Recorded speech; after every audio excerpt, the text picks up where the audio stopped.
Hi guys, welcome back to Prospect Channel TV. Thank you for always coming out here. May God bless you all. So the Association of Igbo Town Unions, which is the umbrella body of the Igbo grassroots, has been totally renewed the long overdue public admission by the former military president, General Ibrahim Badamasi Babangida, that the January 1999 coup was not an Igbo coup, even though we are deeply baffled that it took the former president nearly 6 decades to speak the truth. We, nevertheless, deem it necessary to move on from here. Give that this revelation has finally dismantled the dangerous falsehood that has shaped Nigerians' past war policy and national orientation towards Igbo. This offers a watershed moment in the country's history and provides an opening for national interception and reconciliation. For decades, the lie that the Igbo plotted and executed a coup against the rest of Nigeria has been weaponized to justify structural violence against the Igbo, to the point where a people that led Nigeria's economy before independence and offered the country most of its finest mind across all sectors were suddenly cast as a threat to the national unity. For decades, the Igbo has been made to bear the brunt of a narrative deliberately skewed to portray them as architects of Nigerians' woes. To be clear, that tragic distortion of facts gave rise to the 30-month genocidal civil war from July 1967 to January 1970, which visited unquantification, carnage, and ravages upon our land, and left in its wake broken families, orphaned children, a Scotch community, and a people struggling to rise from the ashes of national betrayal. The war led to the death of an estimated 3 million Igbo civilians, mostly the women and children, who perished from starvation and preventable diseases due to the economic blockage imposed by the Nigerian government. Towns like Asaba was site of genocidal massacres, with the infamous 1967 Asaba massacre claiming over 1,000 innocent lives in a single operation. The unjust labeling of Igbos as rebels fed the mercenary of marginalization and underdevelopment and served as justification for our political and our economic exclusion in the decades that followed. While some have proposed monetary compensation as repatriation for this long-standing injustice, the association holds a fundamentally different view.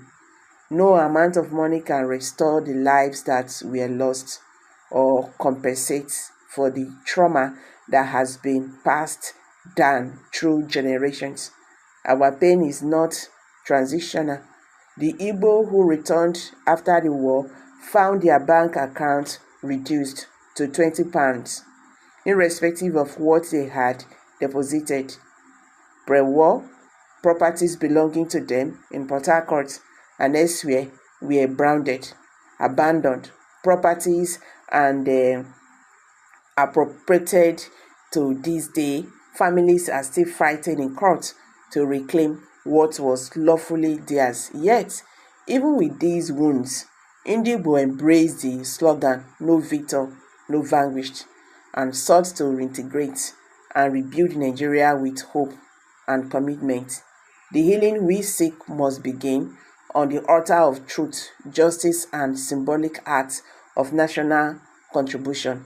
The association therefore calls on the federal government of Nigeria to immediately recognize all those who died during the Nigerian Biafra War as national heroes.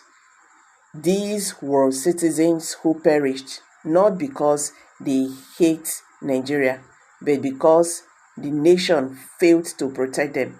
Their souls deserve honor, their sacrifice deserves remembrance, and their memory must be enshrined in the moral conscience of the country.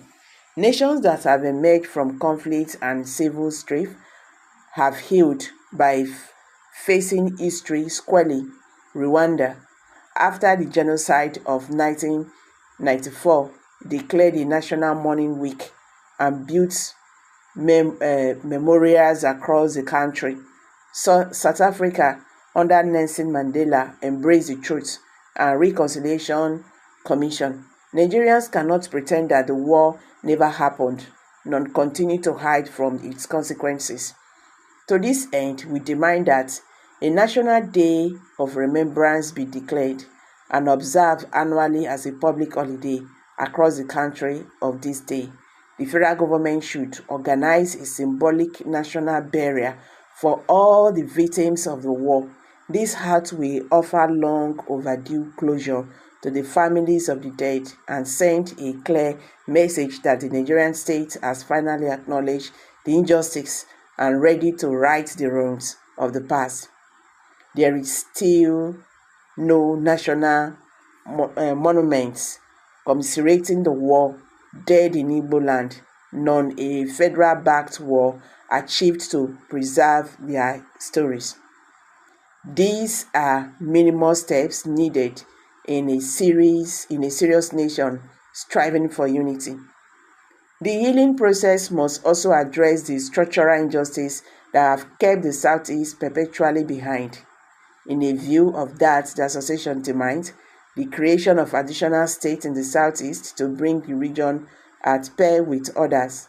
The Southeast has 5 states, while other zones have 6 or 7. This disparity has meant that the Southeast gets fewer senators, fewer representatives, fewer local governments, and less revenue. This is not a technical oversight.